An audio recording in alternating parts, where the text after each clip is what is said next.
Are you a businesswoman who is finding it challenging to get your ideas across and make a point?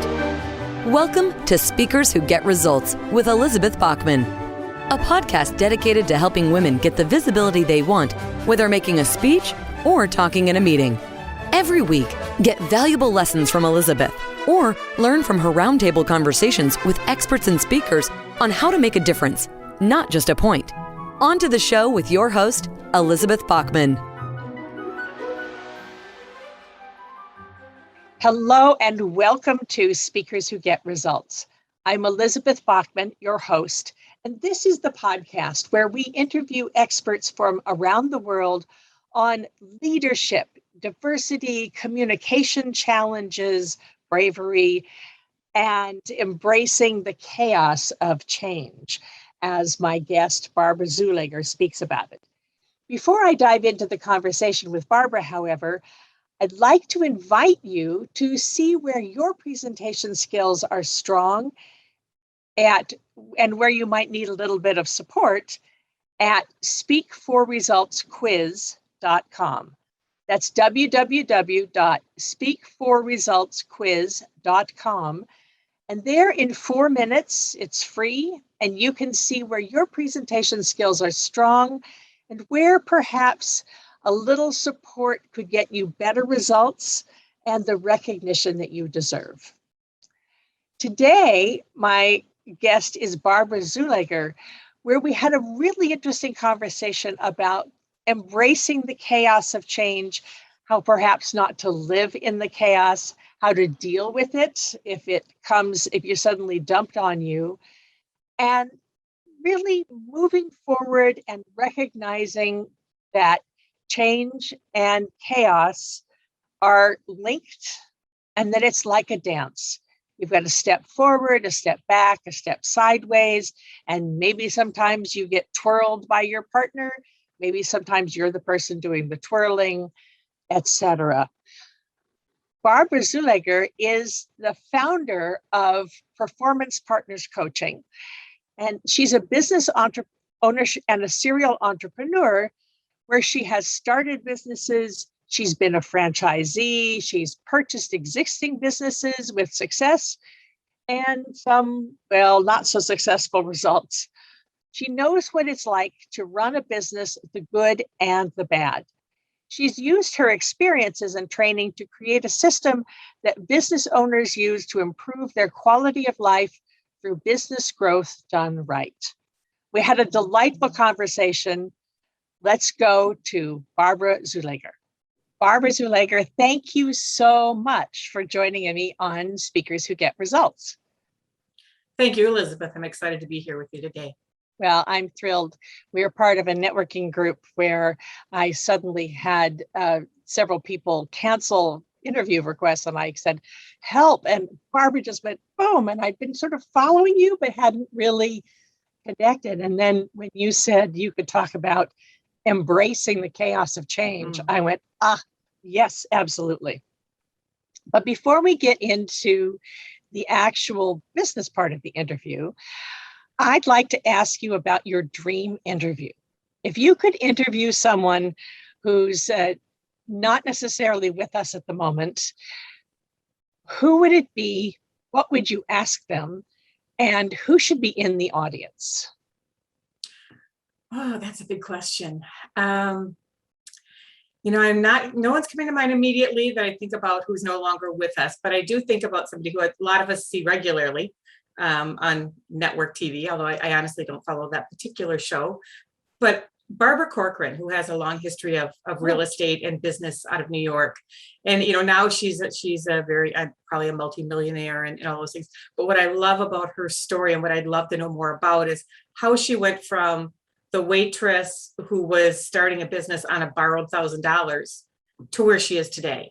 And how she managed to keep herself going would be the biggest questions. And in the audience should be everybody who's run a business or all women in business who we've all experienced that, where I just don't know if I can go one more day. Am I still going to be here tomorrow as far as my business goes? How do I move on from this piece of chaos? We go back to the chaos piece, right? That's been thrown at me, and she did it multiple times, like most people who are successful. In fact, I would bet everybody who's been successful has experienced that. So I'd love to dig into where she found that next, I'd like to say strength, but sometimes it doesn't feel like strength when we're doing it, right? How do you find that next piece to move forward when you feel like everything around you is falling apart? Well, and how you find that next piece of strength, some of it is if you have people depending on you. Absolutely. And Yep. and so sometimes it's the responsibility to the people that you have hired who are expecting you to actually pay them. Yes. is a challenge. Yeah. Which actually leads us directly into the chaos of change. And I love that title. It's certainly, we all talk about change and chaos. And can you talk a little bit about the connection between change and chaos? Well, they're definitely permanently linked. In our businesses, in our careers, well, in life in general, change it's not just expected, it's essential, right? In order for growth, we're going to see change.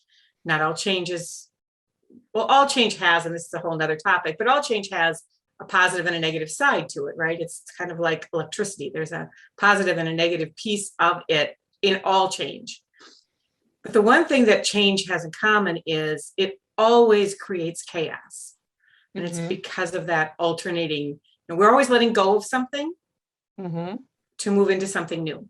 Even if what we're moving into is exactly what we want, it still creates chaos. And when we look at how change happens, change starts with a decision, and it's a decision based on what we can see in the future, where we want to go. But it's that transition time in between the decision and the results where all the chaos happens.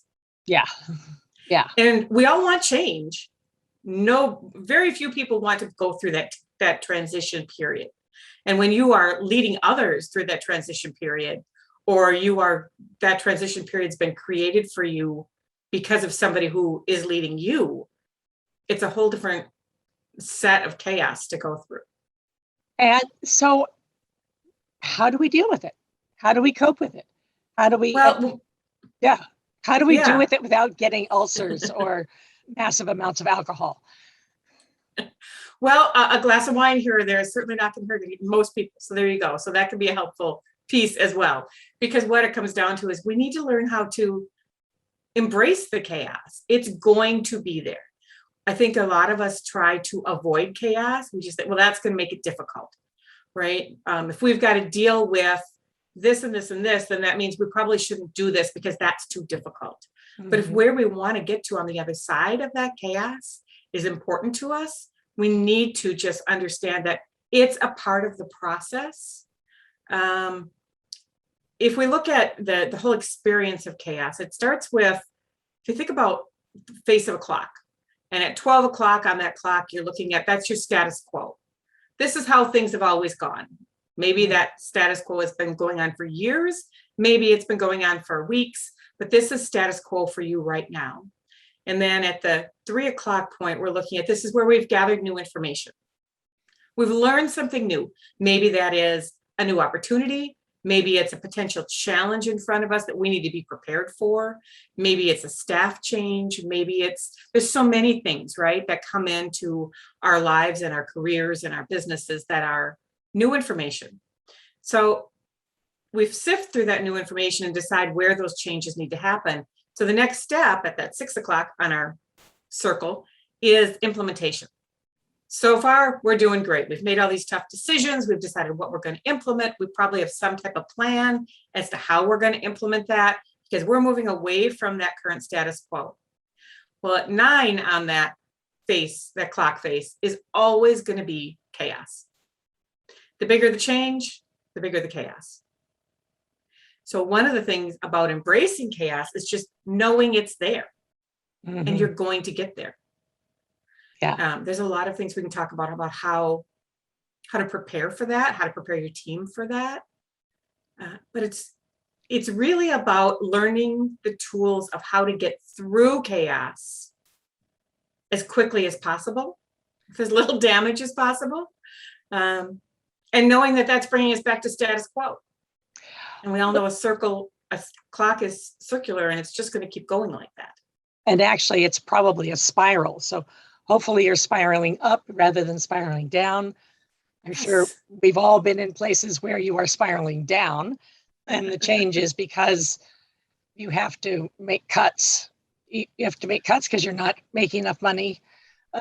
Imagine you were in the luxury hotel business last year, for instance. Oh, yes. Or in the high-level tour business. Or even I do a couple of clients who are, there's smaller town delis and bakeries, or high-end dessert shops. Yeah. Who buys all their product, the higher end, hotels, or, we only seat 30 people. We can't be open half size and have it make it work. So that definitely is chaos that they have to get through.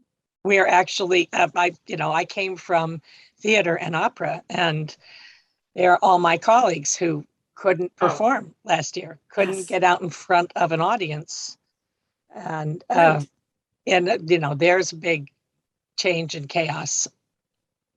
Yes. And when we hit that point of chaos, there's a couple of different things. There's three usual instincts that we have. Number one is we get to chaos and we say, this sucks. I don't like this. It's uncomfortable. It's hard. I think we're just going right back to where we were. Mm-hmm. I'm stuck. I don't like this feeling. I don't like this chaos. Let's just go back to the previous status quo. The one that we know, the comfortable one. The one that we know. The challenge is often we don't have that option, depending on the structure of the environment we're working in. And even if we do have that option, it doesn't eliminate our new information. Right? Right. We made the decision to go through this, or we accepted the challenge, however that chaos or change came to be. And avoiding the chaos doesn't make us a whole lot more comfortable, because we still realize it needs to happen. We need to get through there to get to where we wanted to go. Mm-hmm. So sorry. So the first thing is wanting to go back. I understand that one. I know that one very well. Yes. Yes. I just go back to where it was, where I knew what I was doing. Yeah. Right. Yes. Right. The growth doesn't happen there. Right. Yeah. And sometimes we have to go, you talked about, all the things people have dealt with in the last couple of years, last year and a half, where the chaos has not been a growth towards the direction of growth. It's been going backwards. Well, for some people, right. For going backward, you have to go backwards sometimes to move forwards.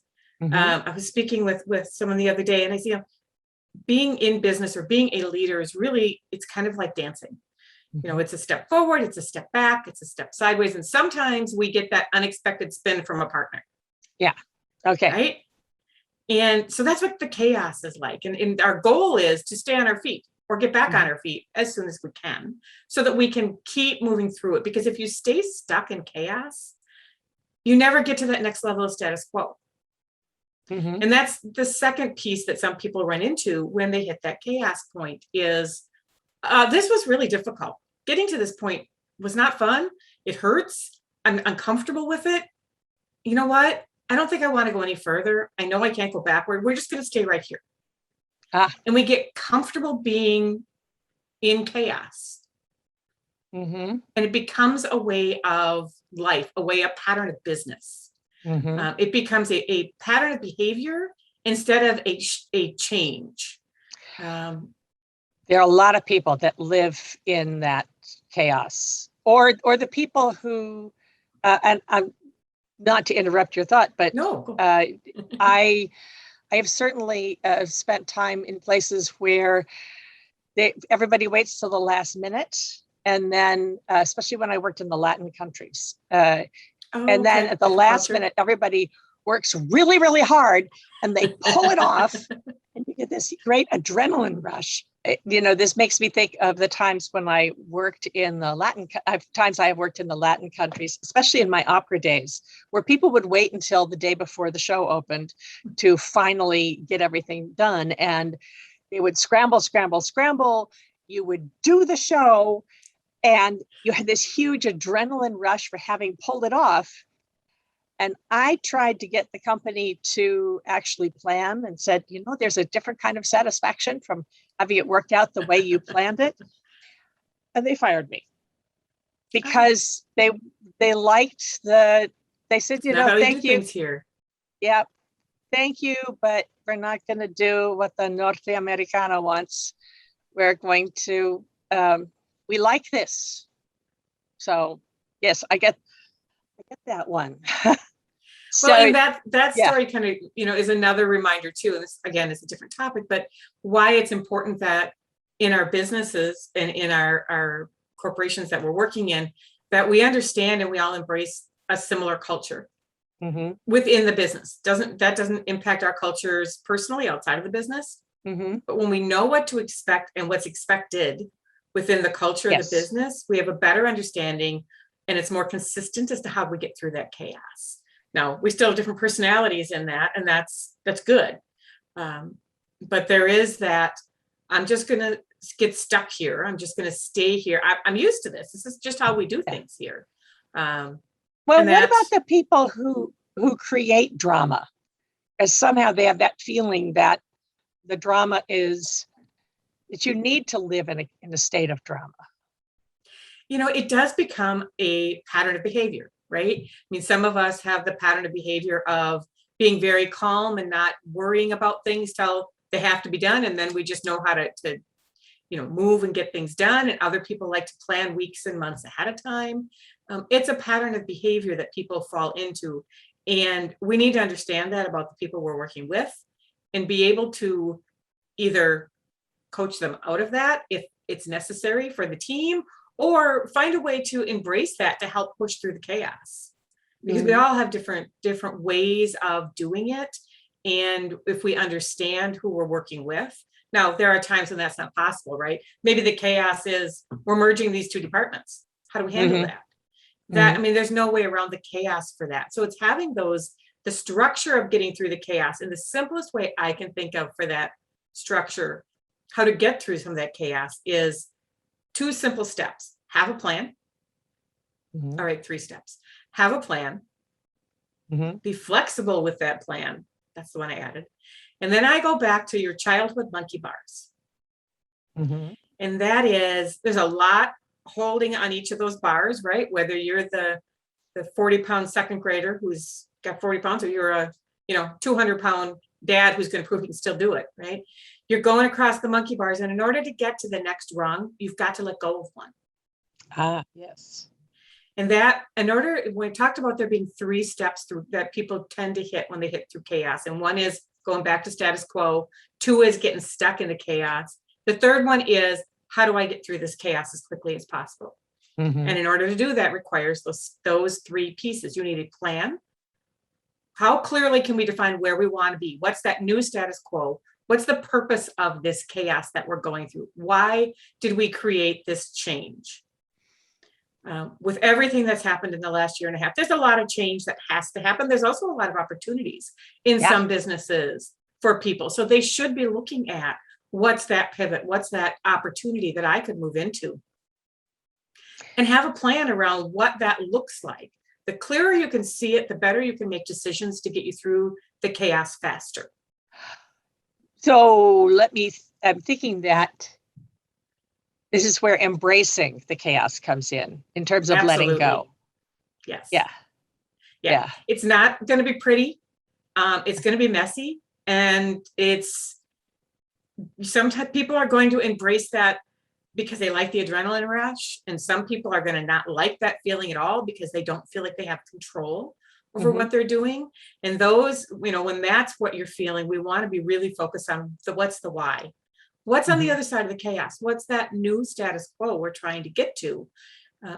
Because then we can make the right decisions that get us through that chaos.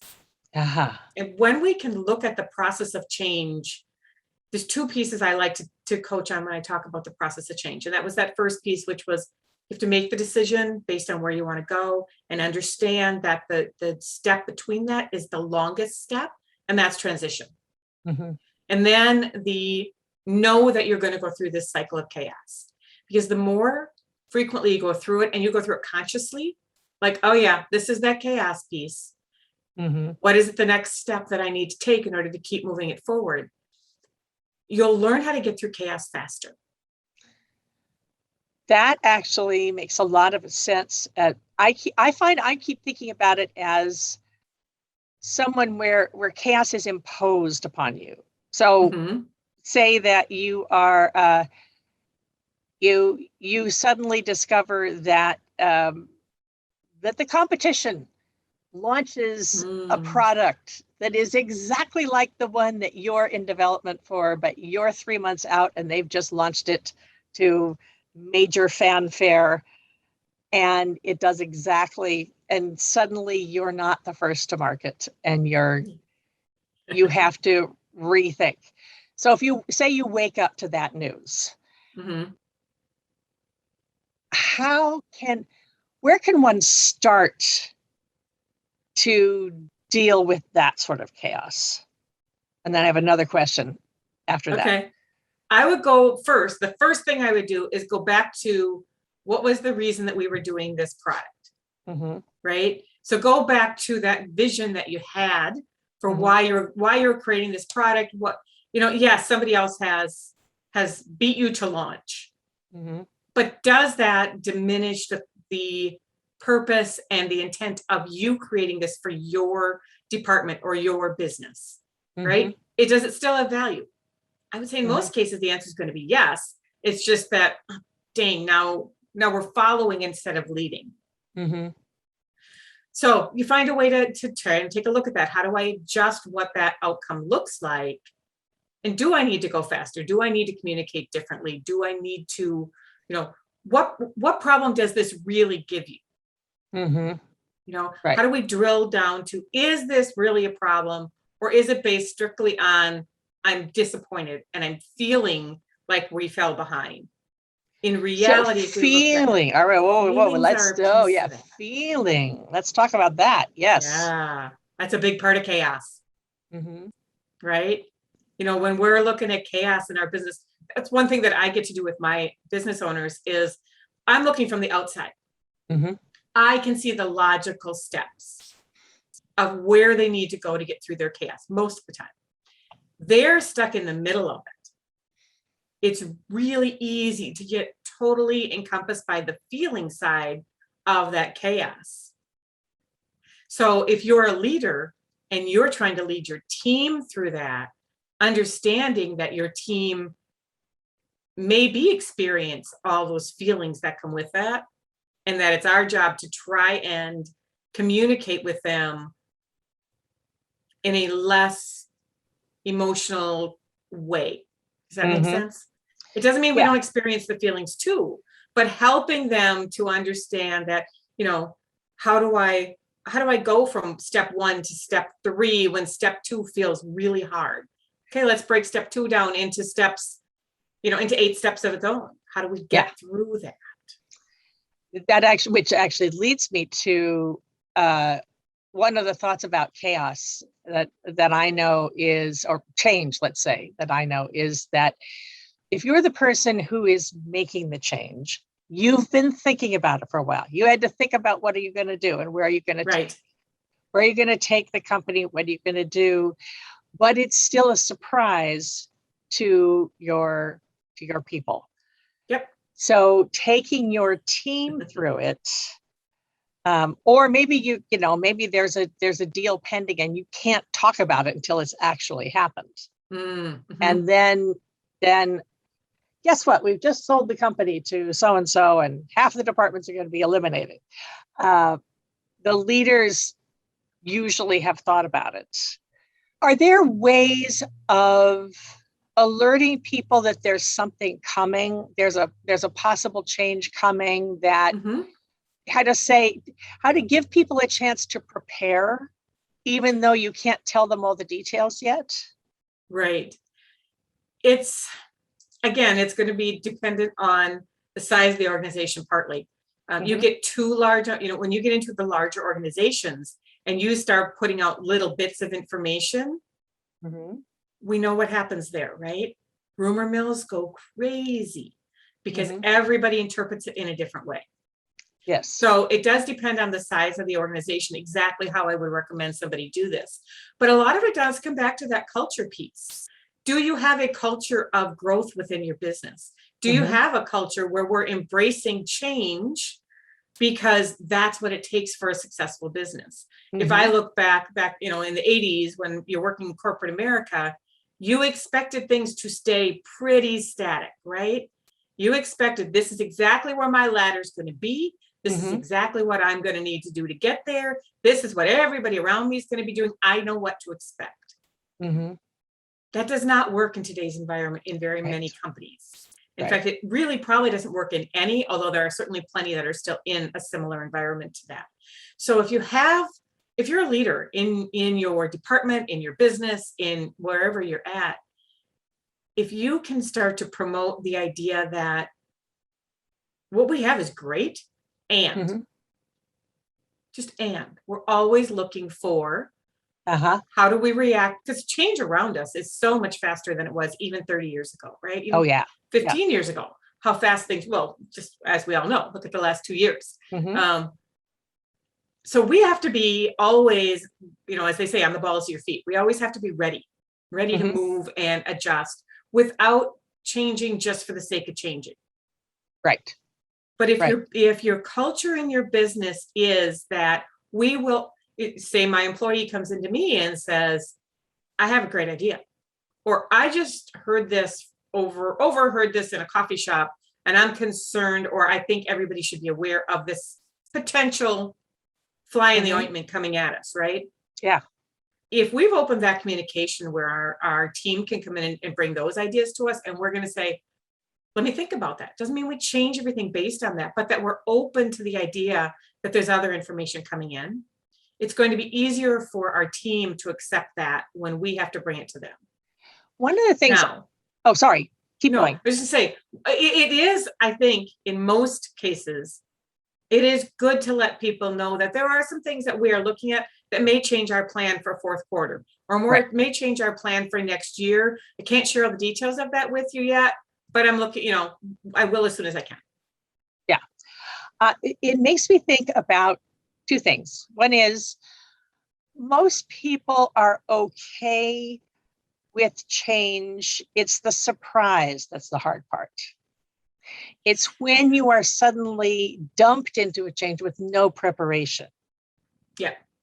I think that, or if you're trying to speak to someone who's managing you, and they don't like surprises either. So I'm always saying to my people, give me an answer. I don't care if the answer is no, fine. Or if the answer is I can't deal with that till next week, fine. Then I'll figure out a workaround. It's when I send out a question and nobody answers, I don't get an No. answer at all, Yes. that I go crazy. Yeah. Yeah. Well, and it's one thing to deal with a change that you've done the research, as you're saying, and you've said, Mhm. this is where we are, this is where we need to be. It's that chaos, that surprise is all happening in the transition in the middle, and I'm ready for that. And then you bring it to your team, and they're saying, oh, we're not ready for that. We don't Mhm. necessarily agree with your vision. We don't necessarily agree with where you want to go. That's how do you deal with that when you are the team that's thinking that? How do you deal with it when you're the leader of that team? You have to make time to talk about it. You have to keep the communication open. And I think if we can, go through and talk about, here's the cycle of change. This is what change happens. Not all changes turn out to be what we want them to be, right? Mhm. That's the reality of it. We try things, sometimes it works, sometimes it works by teaching us something, right? Right. And it's teaching us that let's not make that choice again, right? Yeah. So, it's having that open communication and being real about, this may not be an easy transition for us, but this is why we've chosen to do it. Mhm. And this is what I need from you to make it a reality. And if you've built that strong team and the communication on your team, they'll walk through that with you. It also makes me think about scenario planning. And there's something that when the lockdown started in March of 2020, I listened to, she interviewed one of my favorite people, Charlene Lee, who was talking about scenario planning and how do you look forward 3 months, 6 months, 9 months. And if this happens, then we do that. If the other thing happens, then we'll do something else. But that's also something that you could engage your, you could get your teams involved in. Do some scenarios for us. We may or may not use them, but I'd like to know what would happen. Yeah. How could we profit if, what kind of recovery is it? I certainly know that in April of 2020, I was planning for the pandemic to be over by June 1st. So Sure, of course. I really didn't believe it was going to take that long. I was all set to move ahead in June 1st. There were two, there was a whole realm, a whole spectrum of how people reacted to that, right? Mm-hmm. My husband's business was very strongly impacted by the shutdown of everything. In fact, his business basically shut down when all that happened. It was just done. And when he heard of the shutdown, especially with the time of year for him, he knew that meant he was done for at least 6 months because he's a cyclical business. He gave up his retail space, let his employees go, and moved everything home within 2 days. Wow. Now, looking back, now that we're seeing all the stimulus money that was available and all those things, he maybe didn't have to do that. But he was preparing for the fact that literally overnight, he was not going to have any income coming in for at least 6 months. And he needed to react to that right now. Now, sometimes we have to do it that way. And sometimes we're saying, all right, well, let's look at it 1 week at a time. And part of the piece for planning with all that, because I do a lot of strategic planning with people, we want to look at 3 years out, 5 years out. What's that big picture? But we need to keep that pretty general. Yeah. And then, what's our annual goals? And then what's our quarterly objectives? But when we're in a fast changing world, which we seem to be in permanently now, we have to keep going back to that plan and looking at it weekly, monthly, not restating the 3-year strategy necessarily, not restating even the annual goals, but looking at what do we need to do this week, this month to stay on track? And what else is coming in that's going to throw that off track? Is it a new opportunity that, yeah, we really do need to act on this right now? Or is it a potential challenge that we just need to have on our radar so that we can be ready to do that? And if you've got, if you're leading a team, you want that team to feel like they are responsible for that as well. Doesn't mean you're going to act on everything they talk about, but having more people aware of how, I was hearing about this last week. I've done a little research on it. And here's an opportunity that I think could come out of that for us. I haven't, they don't have all the details, but this is what I'm considering. And that's where I'm talking about the culture of the business really impacts how we manage chaos in the business. And whatever you tolerate in culture is what becomes the culture. Yes. So if we tolerate the idea of we do everything last minute because we like the adrenaline rush that comes with it, but the leaders of the business are really thinking, it's not the best way for us to run this business. We have a conflict there, and that's going to cause unnecessary chaos. Right. Well, I think that's probably a good, this is a huge conversation. I think if we could either go further for the next 3 hours, or let me pause here and say, if there is chaos, is there one place to start?